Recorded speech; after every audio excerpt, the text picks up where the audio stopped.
Greetings Wonder, this is Avos here and welcome to The Void.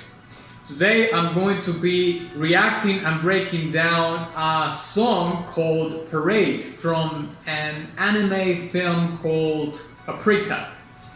This is a very special request because it comes from Patreon and the requester is Ovalblat. And the comment says, "Hi Atlas, I would like you to make a breakdown of Parade from Hirazawa Susumu. Thanks." Well, thank you very much, Ovalblat, for your request and of course your incredible support. Like, it is almost a rule here, I am not familiar with this. It's like 99% of the time that is the case. I must confess that I am quite the illiterate one when it comes to anime, especially anime films. When I was a kid, I used to watch tons of DBZ and Saint Seiya. Those were my favorite animes at the time. And recently I've seen, like Castlevania and Dragon's Dogma. I recently actually, by championing my anime literacy campaign upon myself, I checked Akira and Ghost in the Shell, which were two anime films that I didn't watch before. Like I saw them for the first time recently, and I thought they were brilliant films, especially the Ghost in the Shell anime film. So yeah, I'm looking forward to know more or get in touch, because I'm quite out of touch with this. What's more current in anime. So without further ado, onward. Okay, Parade from Paprika. Boom.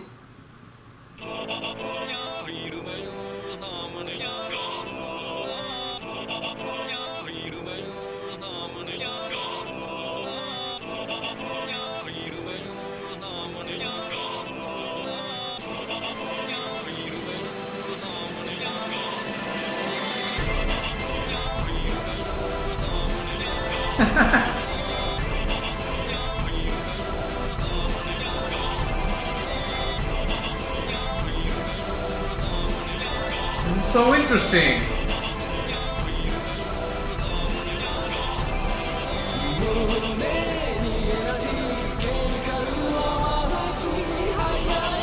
And it has lyrics.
This vocal arrangement is so awesome.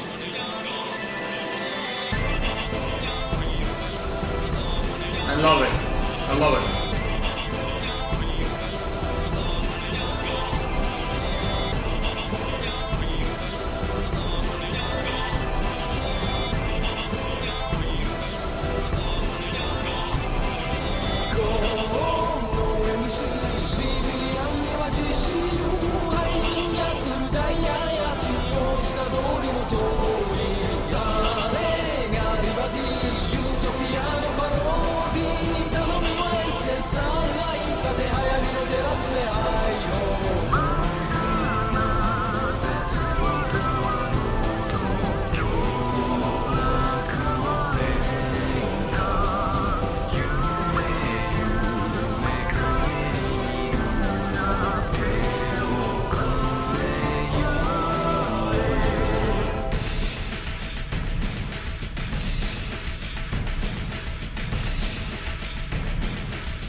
There we go.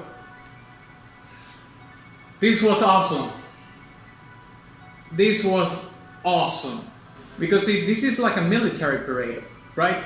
And it has all the elements to suggest that is like the quintessential building block of this particular track.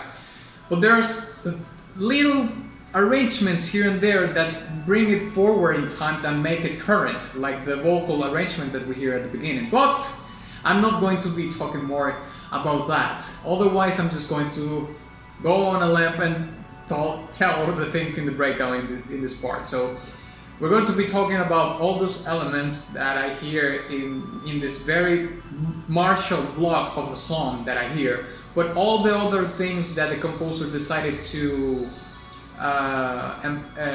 embellish the track itself to make it more current to our times. So let's break it down.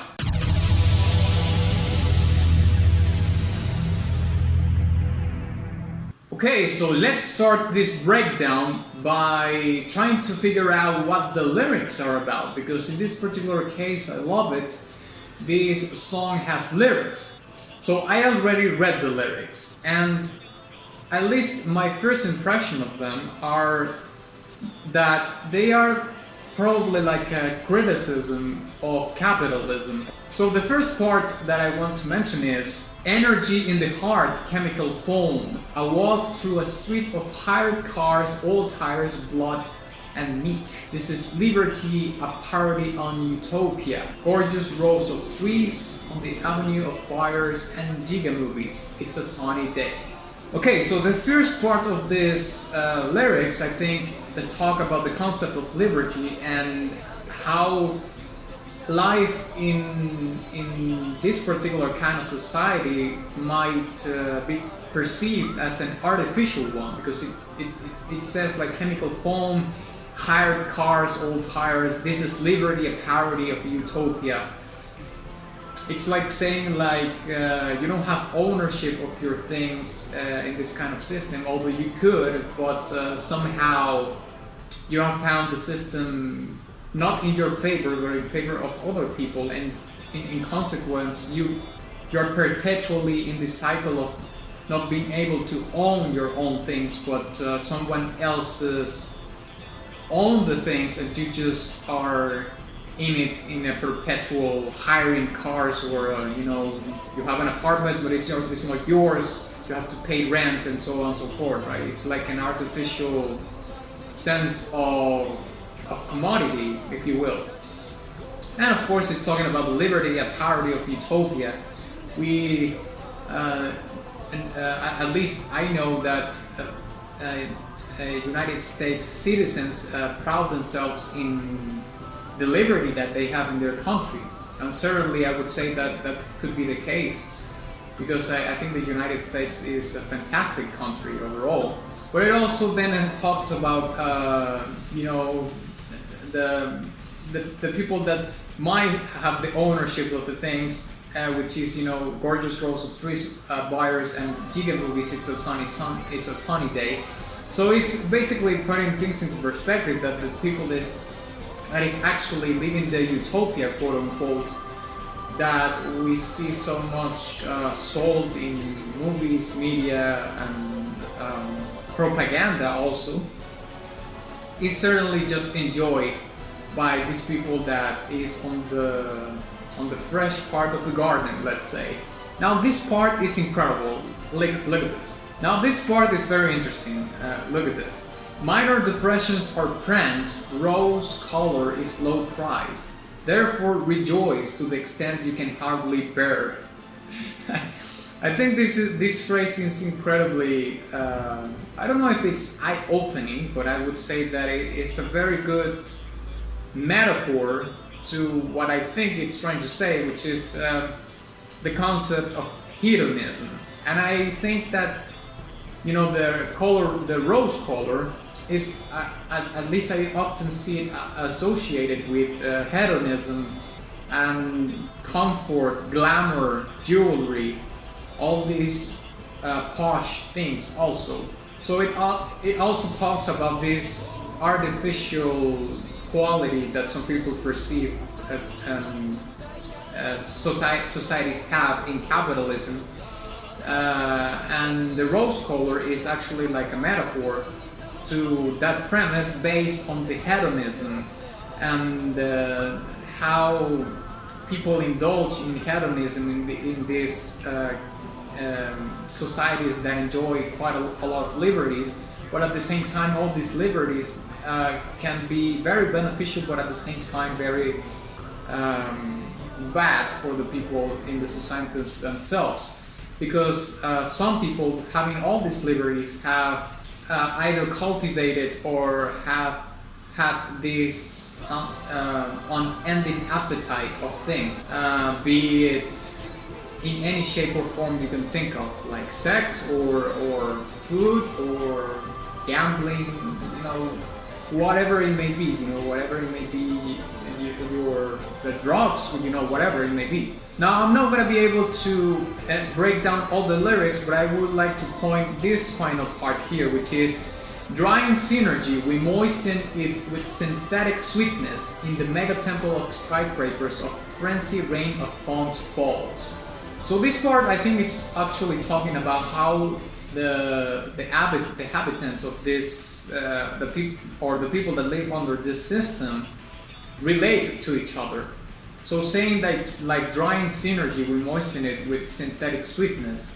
It's like the system pushes values and consumption habits and sell people what they are supposed to want, but it's like they dry the people first of the real needs that they need, like the real things for their well-being, and they moisten it up. It's like they stop the drying and they start moistening the people with synthetic sweetness. So I was talking about this artificial element that the song is trying to portray about capitalism, in which societies feel very artificial or built upon values that are just built on superficial things, let's say. And this is like the perfect example of or description of that thing. We moisten it with synthetic sweetness. It's like we brainwash you in some sense that of the things, like we dry you from the things that you really need for your well-being, and we water you again. It's like a plant, you know. You are the plant, and they stop giving you water for some time. You start to dry up, and when you're almost dead, then they give you the water that they very much designed for you, but that's not giving you really like the nutrients that you need. It's giving you something that the person that is giving you the water is going to benefit from. So it talks about this criticism of the society building their relationships on very superficial, superfluous things. Yeah, money could be one of them. Although I don't have any prejudices against money. Money could be one of them. I'm pretty sure that you can count that one for sure. All these hedonistic activities that you could take part of, that certainly you might think that are very important for you, but at the same time they're not. Like on reality, they're just like bubbles that once they're bursted, they are very hurtful for sure. Now let's talk a little bit about the music of the song, the arrangements and the composition. And I was talking about giving you glimpses of historical events, maybe to kind of give light to my perception of the track, because like I said before, this is a track that is very much a block of martial song. It's like a military parade, and coincidentally enough, the track is called Parade, so there you go. I just realized that.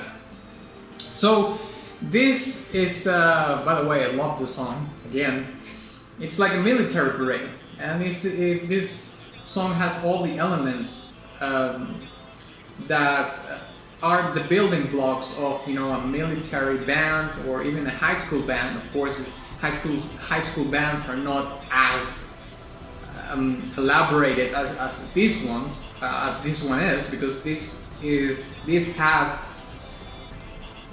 some undertones that I'm going to be explaining later that leans more towards the military side of the band, other than other kind of things, you know, like for example a sports band like you would hear in a football game or something like that, you know, American football, that being the case. But coming back to the premise of the song, yes, I think that this song is like a martial song all over it. It's from the beginning to the end. But at the same time, I believe that this military song also has these undertones of Slavic singing in it, like Slavic culture imbued into it, especially, you know, this Soviet era propaganda imbued into it.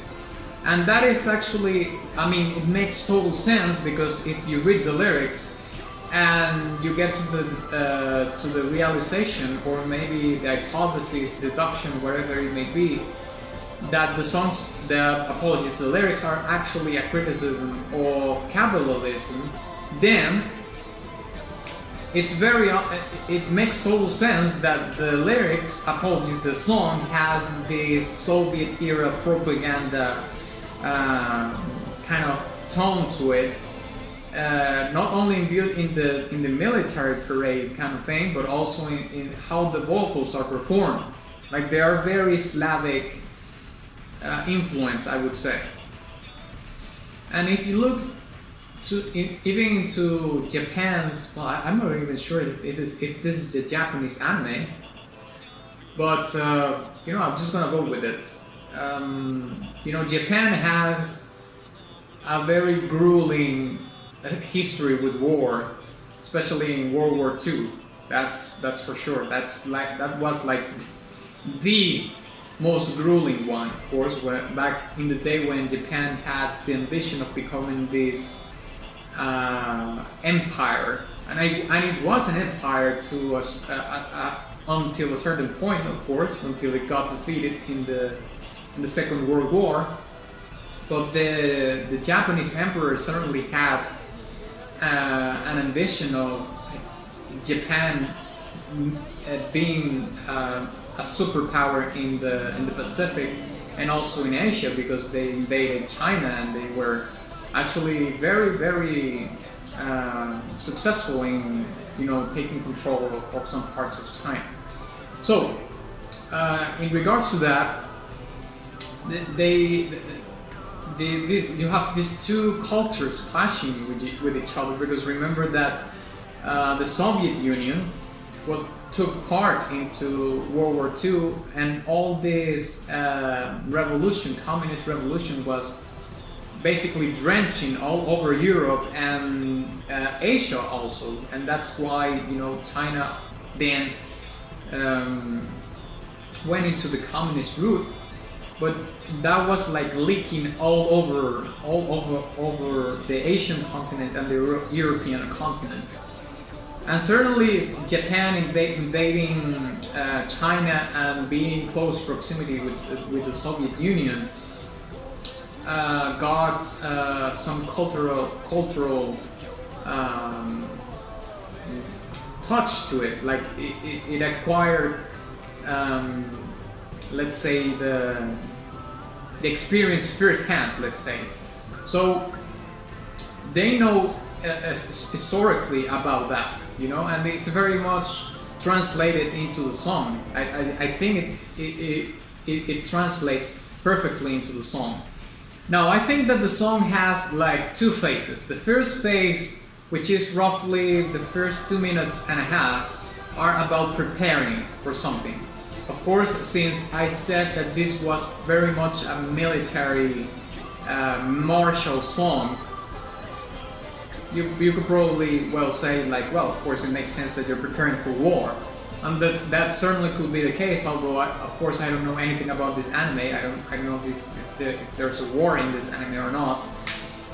But certainly that will be like the first part or the first phase of the song. And the second phase, in terms of video games, of course, will be from the 2 minute and a half mark on, which the song takes not so much a drastic change, but certainly a change in the tone of it, because I think that although there was an element of prowess in the first part of the song, or the first phase, this next phase is more about the triumph of something. It's like you are coming victorious out of something, maybe a battle. And I'm saying just a battle and not the war, because that phase then changes to sort of a struggle sound, in which it reminded me of this very famous phrase, you hear it all the time, that it is that you can win a battle but not necessarily the war. So that's kind of the storytelling that is behind this track to me, in which you have this first phase that is preparing you for something, then the second phase hits, which is you can hear this sense of triumph, but apparently this sense of triumph is short-lived, because then comes another struggle in the story, potentially another battle, and like I said before, this premise of, well, you won this battle here, but you still have a war going on that you have to win, so don't get your hopes up. Now, to finalize my comment, which I mentioned at after I reacted to the song, which was the elements that brought the music forward in time to make it more current. And I would say that this vocal arrangement, in which you hear this glitch, this vocal glitch arrangement at the beginning of the song, is what actually brings the track forward. I wonder if this composer is a Daft Punk fan or something like that, because Daft Punk has some of those things it brings some of those glitchy elements into their music. Not necessarily in their most famous tracks, but in some of them, yes. So yeah, I think it was brilliant from him to incorporate those that vocal glitch arrangement into the song, because that's what brings the song for me to more current times, and all these Slavic influences, Soviet era propaganda kind of vocal phrasing that is thrown into it, at least in the first part of the song for certain, is the thing that is building more towards the story of what's going on the anime, even if it is not historical, you know. Even if the film is not historical, it's certainly pitching those things to the listener because they are more familiar, because they happened in real life. So they are building from like in a chronological sense, so to speak. You have the vocals that brings you more forward in time to the present, and you know, all these elements that tell the story from chronological past history kind of point. So yeah, I think I'm gonna give this track a diamond badge. I loved this track from start to finish. The martial elements, I mean, I can't even pinpoint anything like it's the highlight of the song, because everything was the highlight of the song. I can't say that well, I didn't like this too much. No, it's like the whole track is fantastic. So yeah, thank you very much for watching this video. If you enjoyed it, please give it a like and share it with your friend. Also, please don't forget to visit my Patreon or subscribe star in case you want priority to your request. And also visit my Ko-fi profile in case you want to support the channel and give a tip and leave a comment. The comments are going to be featured in my videos, and also my Teespring shop where you can get merch and all that jazz. And of course, ex nihilo nihil fit.